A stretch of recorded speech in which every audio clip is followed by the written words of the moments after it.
nome é Caio Bonato, o slide não mente. Eu sou CEO e um dos fundadores da TecVerde. Eu vou começar apresentando rapidamente para vocês o que a TecVerde faz, para que a gente tenha um mínimo de alinhamento. Vou contar um episódio da TecVerde que ilustra o nosso Day One. Acho que toda disrupção começa de algum lugar, de alguma ideia, de um primeiro passo. Eu vou contar qual foi o nosso primeiro passo. E depois vou continuar entrando um pouco mais em detalhes na tecnologia que a gente desenvolveu e como é que a gente tem usado hoje no mercado aqui do Brasil. Bom, o sonho da TecVerde há 10 anos atrás continua o mesmo, que é tornar o setor da construção civil mais industrializado e sustentável. E a gente espera alcançar esse sonho sendo o maior fornecedor de tecnologia construtiva do nosso mercado. Nosso modelo de negócio acabou mudando diversas vezes no tempo, mas hoje a gente é um prestador de serviço, a gente é a única empresa homologada com uma tecnologia industrializada a seco aqui no Brasil, e a gente atende construtoras, incorporadoras do Brasil inteiro com o serviço da obra pronta. Então, da fundação à entrega das chaves, se utilizando de uma tecnologia diferente, a gente provê essa obra para consultores e incorporadores de todo o Brasil. Um vídeo que ilustra o que a gente faz,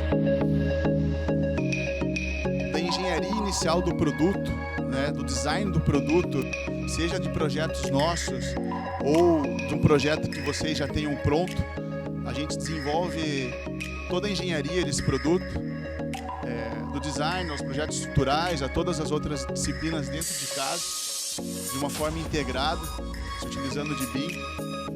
A gente produz essas obras numa fábrica. A gente produz hoje cerca de 1.200 unidades por turno, com cerca de 20 pessoas alocadas na linha de produção. A gente consegue montar uma casa em 1h30, com 4 pessoas no canteiro, e um prédio em uma semana, com 5 a 7 pessoas no canteiro. Tudo que a gente produz na fábrica num dia, no dia seguinte a gente está montando, Como vocês podem ver, as paredes elas saem de fábrica com todas as instalações elétricas, hidráulicas já prontas, as janelas já vão instaladas de fábrica, os contramarcos de porta, em alguns casos até parte dos revestimentos já vão instalados de fábrica.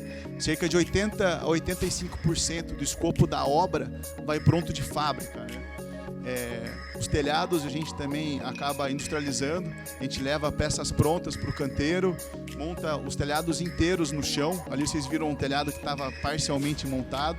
Hoje em dia o telhado já vai montado inteiro no chão e vai içado pronto na cobertura. Obras, então, desde o sul do Rio Grande do Sul até o Mato Grosso, no Brasil inteiro, com um único grande canteiro, em Curitiba, na nossa fábrica. A gente atendeu nos últimos anos desde os segmentos de mais baixa renda, então desde o faixa 1 do Minha Casa Minha Vida, até casas de mais de 2 milhões de reais, com a mesma tecnologia, com a mesma qualidade, com a mesma performance. Depois eu vou entrar em detalhes, um pouco mais em detalhes em relação à tecnologia, mas acho que talvez até o ponto principal do que eu tinha para compartilhar aqui com vocês não seja nem em relação à tecnologia em si, mas como que a gente chegou lá, A gente sempre pensa em modelos disruptivos como desafios, obviamente, grandes, mas quase que impossíveis. E eu acho que às vezes a gente fica travado pelo medo de dar o primeiro passo. A gente começou esse projeto há 10 anos atrás, enquanto a gente ainda era estudante de engenharia na Universidade Federal do Paraná. A gente tinha esse sonho de mudar o mundo, talvez um sonho até inocente, de achar que a gente pudesse mudar a realidade de um setor, sendo extremamente jovem, inexperiente, tendo 0 recursos financeiros. A gente não era filho de nenhuma família abastada, a gente não tinha nenhum dinheiro infinito para empreender, a gente tinha realmente um sonho, A gente foi pesquisar tecnologias no mundo inteiro que pudesse permitir que a gente realizasse essa missão de industrializar e tornar um pouco mais sustentável as nossas obras. Depois de alguns anos, 1 ano e meio mais ou menos, a gente chegou numa tecnologia que era muito usada na Alemanha, nos Estados Unidos. A gente conseguiu firmar uma parceria com o Ministério da Economia da Alemanha. A gente estudava num turno, trabalhava no contraturno, foi uma correria gigantesca assim, para conseguir firmar essas parcerias, desenvolver durante 1 ano e meio os conceitos da primeira fábrica e da primeira casa que a gente iria produzir. A gente conseguiu levantar, na época, cerca de 200 a 300 mil reais, mais ou menos, para implantar a primeira fábrica, produzir a primeira casa, desenvolver a tecnologia, tocar o nosso negócio, fazer tudo acontecer. Sendo que só a fábrica, na época, tinha sido avaliada pelos alemães, uma fábrica piloto, em cerca de 10 a 15 milhões de reais. A gente tinha 300 mil. Não tinha a experiência necessária, então todos os fatores jogavam contra, né? Se a gente fosse tomar uma decisão racional, a gente não iria sair do lugar, a gente nunca iria dar o primeiro passo. Mas a gente decidiu montar a primeira fábrica, a gente mesmo conseguiu produzir os nossos maquinários. Foi aqui que a Tec Verde nasceu, então literalmente nasceu nessa mesa, era eu e mais 2 pessoas desenvolvendo as tecnologias, depois a gente acabou aumentando um pouco o time. Aqui foi quando a gente começou a montar a fábrica. A gente mesmo montou as primeiras máquinas, a gente desenvolveu o conceito da fábrica, era uma fabriqueta, a gente conseguia produzir nessa fábrica uma casa por mês apenas, né? E depois de estar com todo o plano pronto com a Alemanha, demorou tipo 1 ano e meio a gente desenvolvendo os conceitos, e eu vi uma delegação da Alemanha para o Brasil para operar com a gente o início dessa fábrica e produzir a primeira casa. E foi um episódio marcante, assim. Eu fui buscar esses caras no aeroporto, era uma delegação, saiu do saguão um alemão gigantesco, com suspensório, assim, não sei como, mas o cara já estava com um martelo na cintura, uma ponta, parecia a visão da morte vindo na minha direção, assim. O nome do cara era Hermann, para vocês terem uma ideia. Só o nome dele já assustava, né, cara? E daí eu peguei esse sujeito, mais 2 pessoas lá, botei no carro, comecei a ir até a fábrica. E eles tinham acabado de implantar uma série de fábricas na Rússia para o governo do Putin, para um programa parecido com Minha Casa é Minha Vida. E do aeroporto até a fábrica, eles foram falando mal dos russos, assim, que os russos eram muito burros, que era muito amador, que a gente precisava ver as cagadas que eles tinham visto na Rússia, não sei o que e tal. E eu brinco que eu mudei o conceito de estupidez dos alemães a partir do momento que eles pisaram na nossa fábrica, assim. O cara entrou na fábrica e viu isso daqui, né, cara? Tipo, ele viu, tipo, era uma mesa, era tudo tosco, assim. Ele olhou uma máquina que tinha lá, assim, ele falou, "What is this?" Daí eu falei, não, tudo orgulhoso, não, essa é a máquina que a gente montou para cortar as chapas, não sei o que e tal. Daí ele, no, this is a toy, ele falou. E ele chutou assim o pé da máquina, a máquina caiu, tal, inferno, assim. Daí ele falou, meu filho de 5 anos brinca com uma dessa na Alemanha. E eu acho que ele foi literal nessa citação. O filho dele realmente deve brincar com uma máquina dessa na Alemanha, os alemães são muito sinistros.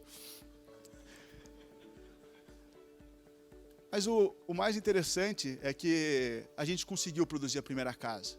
Era para a gente ter 20 pessoas na linha de produção, a gente tinha 6 pessoas. Porque a gente tinha contratado as pessoas para começarem a trabalhar exatamente naquele dia, assim. E, obviamente, a mão de obra não é muito comprometida no nosso setor. Das 20, só 6 apareceram, sendo que uma delas era o seu João, que precisava de ajuda para caminhar pela fábrica. Tão velho que ele era e debilitado, coitado, assim. E a gente mesmo produziu a primeira casa, assim. Nós mesmos botamos a mão na massa, produzimos a primeira casa, conseguimos viabilizar junto com o Hermann. Tem uma foto dele aqui. Ah, que pena, esqueci de botar a foto. Mas o cara almoçava com a trena, assim, para vocês terem ideia. Tipo, o cara era bizarro mesmo. A gente conseguiu produzir a primeira fábrica. Depois de 2 semanas, a primeira casa tinha sido produzida e depois de 3 meses, a primeira casa estava habitável, assim. Sem os recursos financeiros ideais, sem todo o conhecimento técnico do mundo, sem ter todas as soluções para os problemas que a gente iria enfrentar dali em diante, sem ter financiamento. Era proibido financiar essas casas no Brasil. Obviamente, a gente foi descobrir só depois que a fábrica já estava implantada, senão a gente não teria implantado a fábrica. Mas a gente deu o primeiro passo, assim. E se a gente tivesse esperado o cenário ideal para dar o primeiro passo, para tentar, era uma tentativa de desromper o modelo construtivo aqui no Brasil, a gente nunca teria dado o primeiro passo. Porque esse cenário real nunca existiu, assim. Esse cenário ideal nunca existiu até hoje e talvez nunca vai existir. Eu acho que o que falta no nosso setor, às vezes, é um pouco disso, assim. De não a gente não esperar o cenário ideal para mudar as coisas, não achar que a gente vai ter as respostas para tudo antes de dar o primeiro passo, assim. Acho que quando você está disposto a desromper uma realidade, a desenvolver algo novo, é necessário você estar aberto ao erro, em primeiro lugar, porque a nossa jornada foi forjada ao erro, a gente errou e erra constantemente para conseguir chegar aonde a gente está. Não se punir por esses erros e dar graça para que eles existam, para que a gente possa aprender. E sempre sonhando grande, né? Ser resiliente. Acho que a nossa jornada foi forjada a isso, assim, ao erro e a resiliência com um sonho muito grande lá na frente. E eu brinco que sempre tem uma cenourinha grande na frente e uma atrás, assim, porque todo dia é um desafio, né? Então, desde do dia zero, a gente montou um negócio para desromper a forma de se construir, mas sempre tentando entender como que o público final iria entender esse produto, né? Acho que assim como o Alexandre está construindo um negócio muito focado na experiência do usuário final, até que vejo da mesma forma, assim, desde o D0, a gente está focado em como que o mercado final vai entender um produto que é construído de uma forma diferente.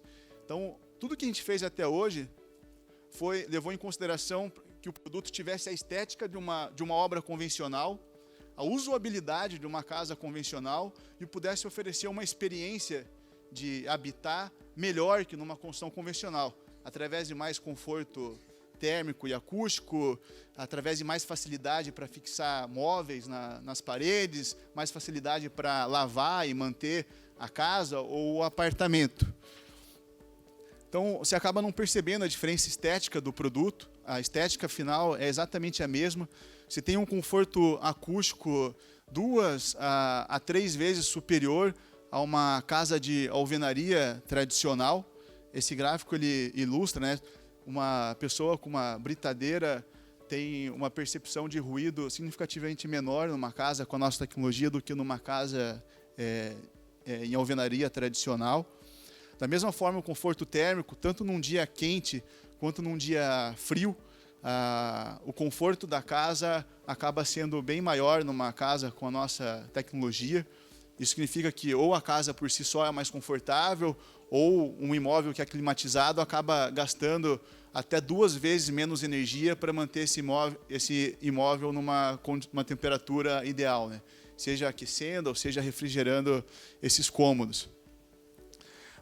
Fixação de móveis também não tem nada a ver com drywall, as paredes elas são extremamente resistentes, elas são mais resistentes a impacto do que uma parede de alvenaria, ela com parafuso simples, sem nenhum tipo de bucha ou de broque especial, você consegue fixar ganchos de rede que resistem igual ou mais a uma parede de alvenaria tradicional, né?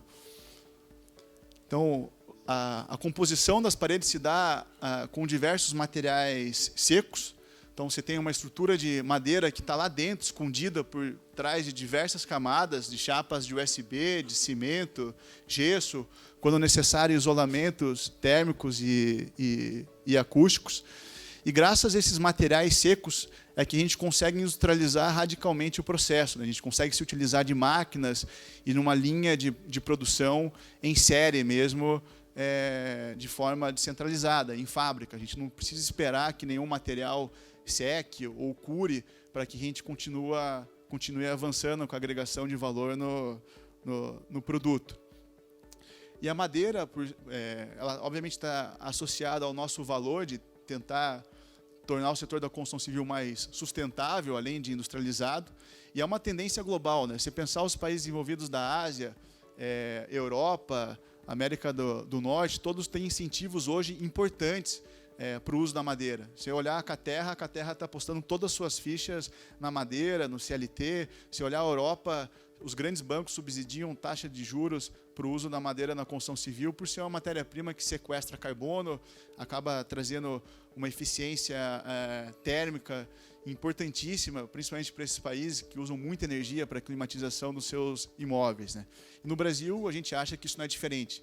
A gente tem estoque de florestas plantadas suficientes para suprir o déficit habitacional inteiro do Brasil, se essa madeira foi usada de forma durável, e é assim que a gente está fazendo. A gente não usa madeira porque a gente gosta de abraçar árvore, lamber sapo e bicho grilo, pelo contrário. É a matéria-prima que tem muita tecnologia por trás e, se bem usada, a gente acha que é um grande aliado do nosso setor. Para a gente conseguir financiar essas casas, a gente teve que passar por um processo extremamente rigoroso, né, de atendimento às normas de desempenho aqui no Brasil. Então, ao utilizar a tecnologia da TecVerde, automaticamente você já está atendendo a 15575. Hoje, todas as nossas paredes saem com QR Code, que, tirando uma foto do QR Code, você consegue ver todos os materiais que foram usados nessa parede. Você consegue ter a rastreabilidade dos ensaios de qualidade de cada um desses materiais, de quais lotes eles vieram, quais ensaios foram realizados nesses materiais. Então, a rastreabilidade é total do produto. Talvez a gente seja a única empresa que consiga fazer um recall ao se ter um problema no apartamento e corrigir esses problemas de forma sistêmica, e não remediar, né? Uma das principais dores do nosso setor é a pós-obra. A gente está o tempo inteiro correndo atrás do rabo, o tempo inteiro corrigindo algum erro que alguém fez, e a gente nunca consegue corrigir isso, nunca consegue, é exagero, mas é muito difícil corrigir isso de forma sistêmica. Ao implantar um sistema de rastreabilidade, com uma centralização muito grande dos processos, com esses processos acontecendo em fábrica, a gente consegue melhorar muito os nossos sistemas de qualidade e a evolução desses produtos. Como exemplo, a gente tem autorização para mostrar isso, a MRV tinha um processo antes da norma de desempenho muito simples. Eles procuravam o terreno, definiam o projeto arquitetônico, planejavam a obra ou selecionavam um fornecedor para executar a obra, executavam e depois cuidavam do pós-obra. Hoje em dia é um processo extremamente mais complexo, porque além das questões imobiliárias, hoje é necessário se atentar às questões de desempenho dessas edificações, não só das edificações como um todo, mas dos materiais que estão sendo usados nessas edificações, né? Desempenho de porta, janela, cada material que está sendo usado, desempenho das paredes depois de serem executadas, não só de forma teórica. Então, traz uma complexidade muito grande para o processo, que talvez uma grande empresa mais robusta, com processos mais estruturados como o MRV consiga gerir, mas e aquele pequeno construtor, e o pequeno incorporador, que não tem uma estrutura por trás para fazer uma gestão de um processo tão complexo assim de gestão da qualidade, né? Esse cara fica praticamente a ver navios daqueles advogados porta de cadeia que no dia seguinte que o imóvel está entregue, estão lá aferindo acústica, térmica, para entrar com algum processo de danos morais, tentar rever alguma coisa para os condôminos daquele empreendimento. Isso está cheio no Brasil. A gente tem visto isso pelo Brasil inteiro, assim. A norma de desempenho acaba sendo uma aliada daqueles advogados porta de cadeia que tentam extorquir praticamente as consultoras que não conseguem se resguardar em relação ao atingimento da norma de desempenho. E ao se utilizar de tecnologias, eu acho que mais industrializadas, como a nossa, você acaba acessando esse tipo de controle automaticamente, assim. Então, muita atenção nesse tema. A empresa hoje ela virou uma empresa de desenvolvimento de tecnologia. A gente não é uma consultora. A gente produz prédios como um mal necessário, mas a gente é uma desenvolvedora de tecnologia. A gente tem hoje mais engenheiros mecânicos e de produção no negócio do que engenheiros civis. É proibido qualquer pessoa que tem experiência com obra tradicional integrar o nosso quadro de colaboradores. A gente não contrata para a fábrica ou para as montagens nenhuma pessoa que tenha tido experiência com obra. A gente contrata ou a pessoa que está tendo o seu primeiro emprego ou pessoas que estão vindo da indústria moveleira ou da indústria automobilística. É esse o tipo de pessoa que a gente acaba trazendo para o negócio, sem nenhum vício mesmo da construção civil ou do artesanato que impera o nosso setor. Os processos que a gente usa dentro da empresa são idênticos aos processos da indústria automobilística. Então, a gente usa metodologias mais modernas, como FMEA para controle de riscos, no desenvolvimento de qualquer novo produto que a gente faça. A gente se utiliza de processos de design para manufatura. Então, a gente não, na hora de a gente desenvolver um prédio, a gente não senta com um arquiteto e um engenheiro, desenvolve o projeto somente baseado nos requisitos urbanísticos daquela cidade ou do produto que o cliente quer desenvolver. A gente leva em consideração como que esse projeto vai ser produzido em fábrica, vai ser transportado com uma logística mais eficiente, como é que esse projeto vai ser montado no canteiro de uma forma eficiente, porque quando você começa a industrializar a construção civil, todos esses fatores importam, assim.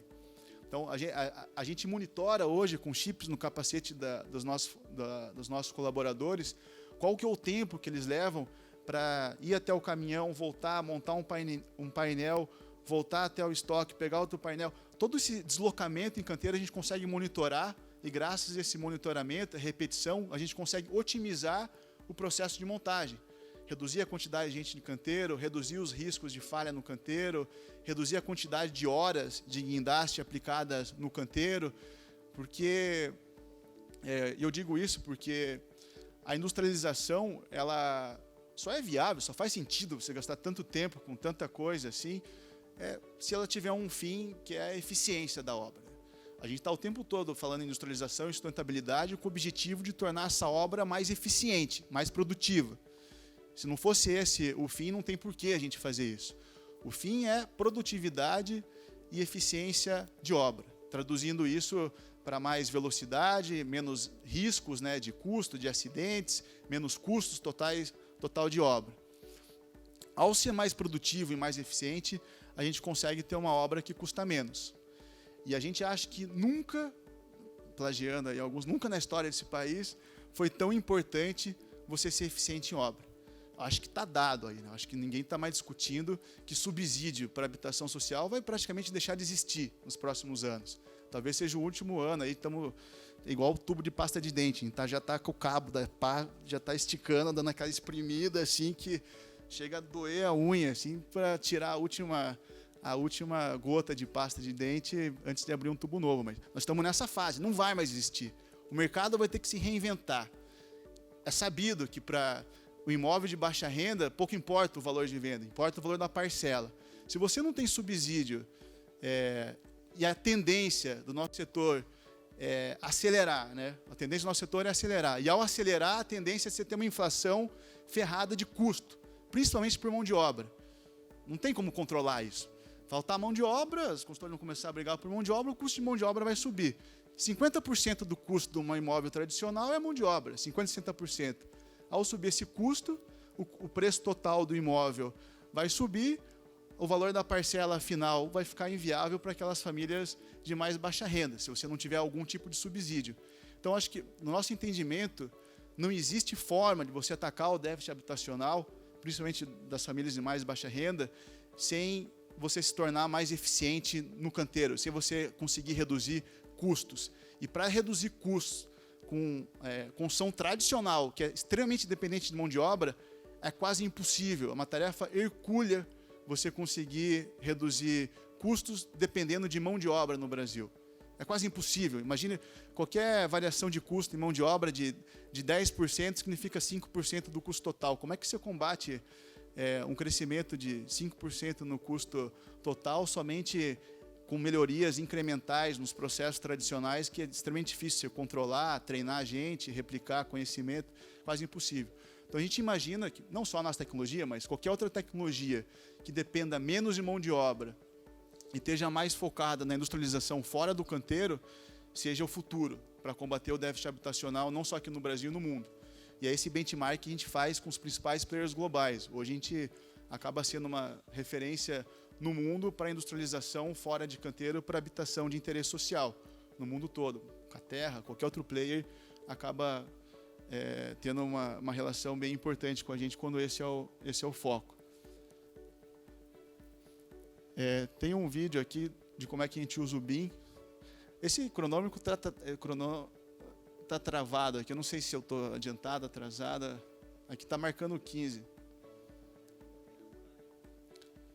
Então nós estamos certo. São 15 horas e 8 minutos mesmo.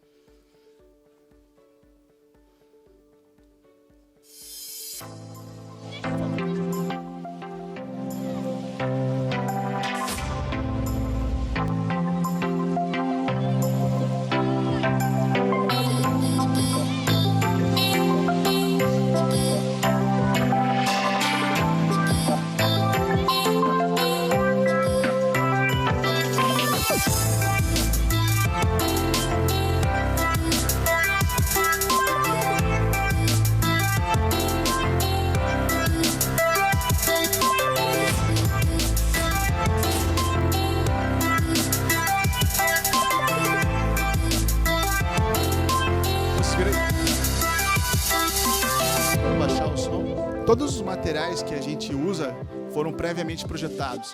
Cada parafuso, assim.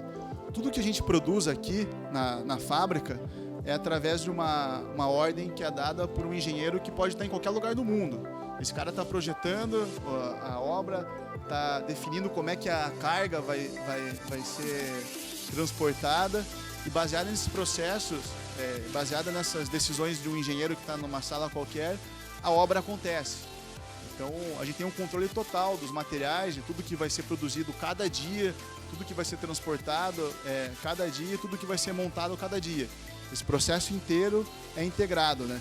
E o controle da qualidade da mesma forma. Aí vocês estão vendo uma pessoa com um software, ela consegue ver os projetos em 3D, tirar foto de tudo que tiver de problema, e cada apontamento de falha que a gente tem registrado nesse software alimenta todos os nossos projetos. Então a gente consegue fazer retroalimenta o processo. Então os nossos engenheiros, arquitetos conseguem se utilizar dessas informações para corrigirem os projetos de engenharia ou melhorarem os projetos de engenharia, seja para corrigir alguma falha ou para aumentar a produtividade.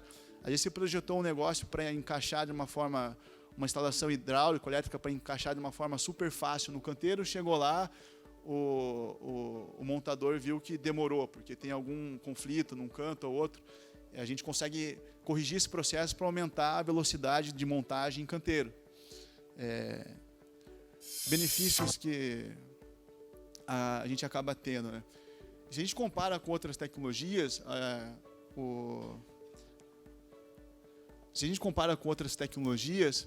o prazo de obra é significativamente menor, e por conta do prazo ser menor, a gente reduz drasticamente todos os custos indiretos, que numa empresa média, grande, acaba sendo um custo importante, né? Os custos indiretos de canteiro.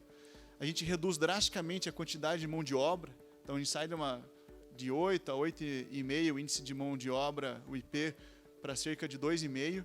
Então, é um indicador bastante baixo, reduz em quase 4 vezes, 3 a 4 vezes a quantidade de mão de obra total, incluindo a fábrica, não só a montagem. Com isso também se reduz drasticamente os riscos associados à mão de obra, não só de acidente, mas de processo trabalhista, rescisão, todos os custos atrelados à mão de obra, como alimentação, transporte, uniforme, benefícios. Então, é um benefício importante.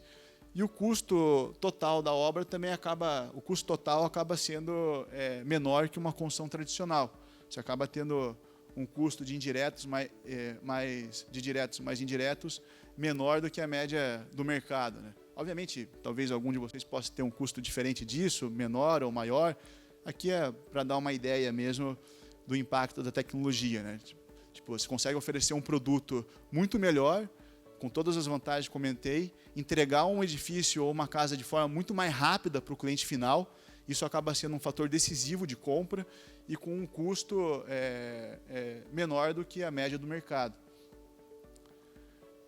Parte disso, como eu comentei, está associado à redução dos custos indiretos, e parte disso está associado à velocidade da obra, né? Você executando uma obra mais rápido, você também acaba conseguindo capturar ganhos financeiros que antes era muito difícil alguma incorporadora considerar esses ganhos financeiros nas suas viabilidades. Hoje o mercado está se sofisticando um pouco, já começam a considerar, né?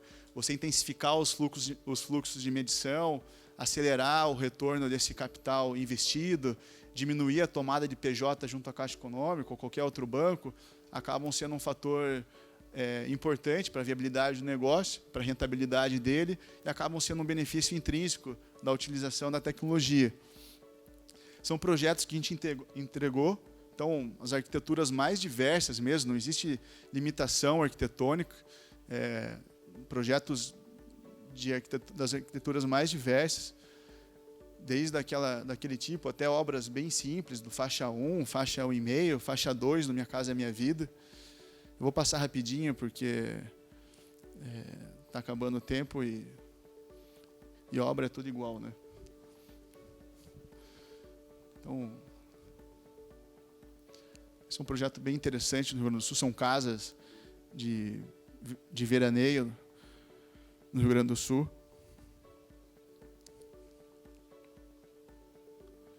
São mais de 3.500 unidades entregues, com nível de satisfação do cliente final de 92%, um nível altíssimo, assim.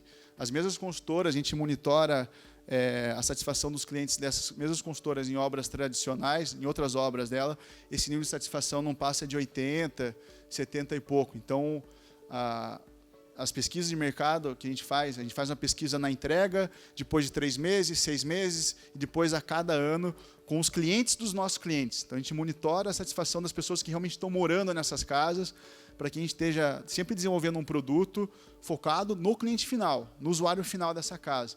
E a percepção de valor dessa casa, a planicidade das paredes, conforto térmico, acústico, tudo isso é percebido pelo cliente que está lá na ponta. Quando a gente olha os critérios de venda, né, eu acho que é sabido por vocês, ninguém nunca chega num plantão perguntando como que a casa é feita, ou como que o prédio é feito. As pessoas estão preocupadas com o preço, e se for um imóvel de baixa renda, não é nem com o preço, é com o valor de parcela, localização, segurança, se tem serviço público, se não tem. Então, a tecnologia construtiva é a menor das preocupações. Hoje a gente não tem praticamente nenhum imóvel estocado nos nossos clientes, assim, sendo que os imóveis de baixa renda, a liquidez é total. Tem alguns cases interessantes, que a gente fez questão de trazer, de imóveis de empreendimentos que foram feitos lado a lado.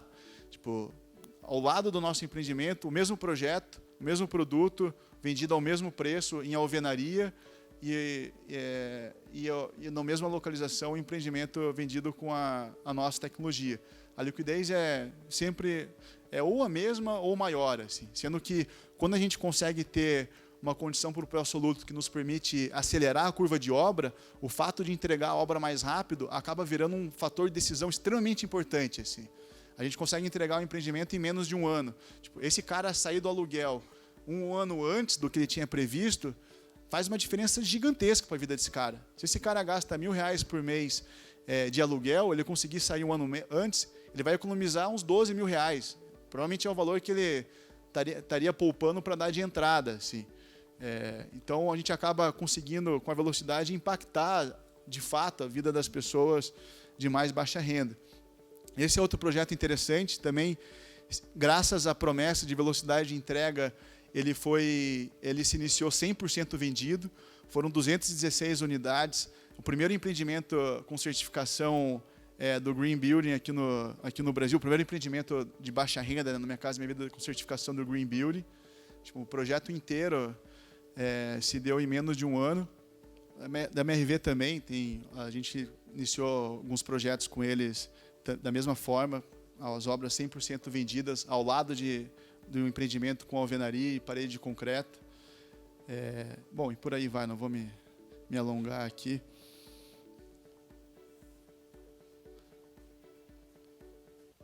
Vou acelerar. Eu acho que a industrialização e a centralização acaba se transformando numa centralização de canteiro de obra, né? No mesmo canteiro que a gente está produzindo empreendimentos para o Rio Grande do Sul, para São Paulo, os mesmos gestores, os mesmos engenheiros estão gerindo uma obra que está sendo executada num lugar que nem o Google Maps reconhece, no Mato Grosso, onde está sendo implantada uma nova planta para Votorantim.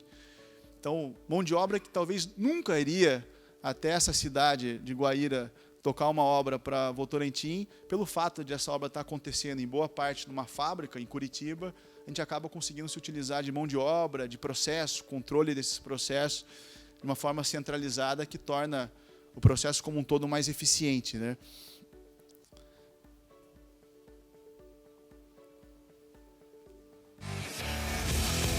Esse é o nível, essa distância da cidade. 2.669 quilômetros de distância a obra. Na verdade, o canteiro está em Curitiba. Lá é feito somente uma montagem, né? É feita a fundação, as montagens e a colocação dos acabamentos finos finais. Mas a maior parte do processo está sendo executado em Curitiba. A gente está, de novo, agora desenvolvendo produtos para o mercado de média e alta renda. A gente acha que vai ser um segmento importante, pelo menos para os próximos 2, 3 anos, enquanto Minha Casa Minha Vida toma um rumo um pouco mais claro. E, em paralelo a isso, a gente vem desenvolvendo um produto que a gente chama de Casa de um Dia. É um conceito ainda, mas que a gente pretende lançar no mercado muito em breve, que é a substituição do aluguel. Tipo, é digital. Em um dia, a gente consegue deixar uma casa pronta para a pessoa entrar e morar. Então, em um dia, ela consegue sair do aluguel, se mudar para a casa nova, parar de pagar aluguel e começar a pagar a parcela de um imóvel novo.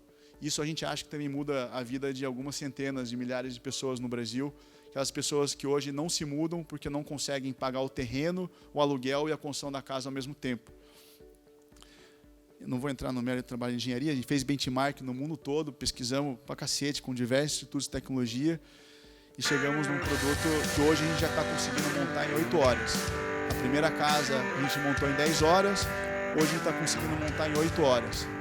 Com todas as instalações de água quente, fria, esgoto, chuveiro, pia funcionando, a casa pronta para a pessoa realmente entrar e morar. As cerâmicas, né, já chegam instaladas de fábrica, o telhado inteiro é montado ele chega pronto. A carreta chega, na verdade, com tudo que vai nessa casa. Os kits já chegam prontos.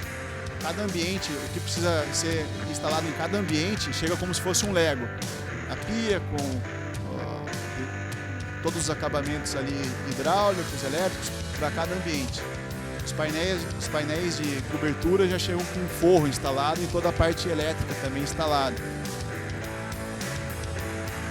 As telhas são telhas flexíveis para permitir que a gente execute o telhado sem nenhum tipo de andaime ou necessidade de ter um trabalho em altura muito extenso.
Obviamente,